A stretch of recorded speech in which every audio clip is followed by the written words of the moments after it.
Welcome to Smithy House Langshaw. Today I'd like to talk about how could you help yourself to speak in public without notes. Now you might ask yourself, why would I want to do that? Well, the ability to be able to hold eye contact when you're speaking and at the same time demonstrate that you have full mastery over your content is something which gives listeners immense confidence. So the technique is relatively simple. I've used it myself probably for about the last 20 years, and I've shared it with probably getting on for 100 different leaders who now use it on a regular basis themselves. It's based on an ancient technique of memory pegging. All we've done is bring it up to date and enable speakers to use their own kitchen as the hooks upon which they're going to place this information. It's based on the idea that if we take your own kitchen, you know it, you know where everything is kept, and you're able to navigate your way round the kitchen. That information is locked into your long-term memory. What we're going to do is we're going to take new information and we're going to hook it on and attach it to those elements round about your kitchen, and you're going to be able to walk your way round the kitchen in your imagination when you're speaking under stress and be able to recall that information. So let's just first of all show you the 12 points that I use in this particular kitchen. So at 12 o'clock in my kitchen is actually our kitchen clock. At 1 o'clock is the cupboard tucked into the corner there, and then 2 o'clock is the radio just behind the kettles, and 3 o'clock is the cooker. 4 o'clock are the oils. 5 o'clock is the recipe book, just tucked into the corner there. 6 o'clock is the kitchen sink. 7 o'clock is the door. 8 o'clock is the painting. 9 o'clock is another painting, but a very different painting called the Poet's Pub of a group of men. 10 o'clock is the light switch.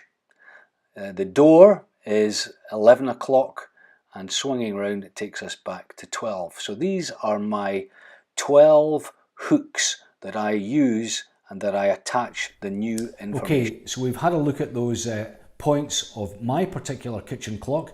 You might want to try and do the same thing in your own kitchen when it comes to this point. Just perhaps standing with your back to one wall and start at 12 o'clock and make your way around the room and identify those objects. And they should be objects that are fairly permanent in terms of their positioning within the kitchen. Okay, what we need now then, we need some content. So I'm going to choose a number of random individuals. So let's take Francis Bacon, the philosopher, the English philosopher, Harry Potter, Hillary Clinton, Usain Bolt, Nelson Mandela, Oprah Winfrey, Emmanuel Macron, Julia Roberts, Andy Murray, Mona Lisa, and Donald Trump. Now what I'm going to do now is I'm going to connect those individuals in as abstract a way as possible with my items. And I've found that the more abstract, the stranger, the more peculiar the connection is, the more likely it is you're going to recall it. So we've got Francis Bacon at number 1. Bacon goes in the fridge, it doesn't go in a cupboard. So let's imagine I've left this bacon in the cupboard, it's gone off, it smells, it's rancid. There's Francis Bacon. The radio is next. Harry Potter wears glasses. You don't need glasses to listen to the radio, so his glasses are lying on top of the radio. Then we've got the cooker, Hillary Clinton. Things got a bit hot for Hillary during the election. There she is on top of the cooker. And we come to the oils. The oils lubricate things, make things go faster. So Usain Bolt. And we have the recipe book. It's open at a page. Nelson Mandela, the recipe for success for South Africa. Oprah Winfrey is standing at the sink wearing her marigolds, interviewing somebody. Emmanuel Macron, we're going to change that door into the L'Arc de Triomphe, and in comes Emmanuel Macron. The painting that we have here, it's a pretty painting, pretty woman, Julia Roberts. The crowd of men, they're at Wimbledon, they're watching a game. Andy Murray is lifting the trophy. Then we've got the light switch. The light switch creates light, allows us to see things. Mona Lisa, on comes the light, it's beautiful to see. Then we've got the door. Donald Trump, push him out the door. There's our people, so I can recall these. I can recall them in order, so I can go Francis Bacon, Harry Potter, Hillary Clinton, Usain Bolt, Nelson Mandela, Oprah Winfrey, Emmanuel Macron, Julia Roberts, Andy Murray, Mona Lisa and Donald Trump. And as I'm speaking, all I'm doing is I'm able to walk my way around in my head in terms of those hooks.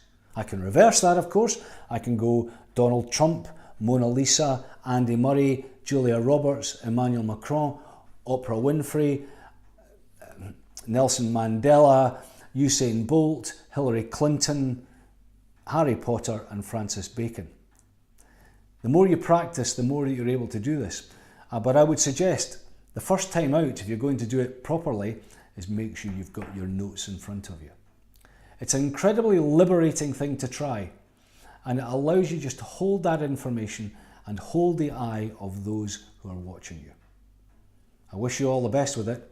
It's a great technique, and the remarkable thing about your brain is that you can wipe that information and attach new information to your hooks with their own unique story time and time again. All the very best.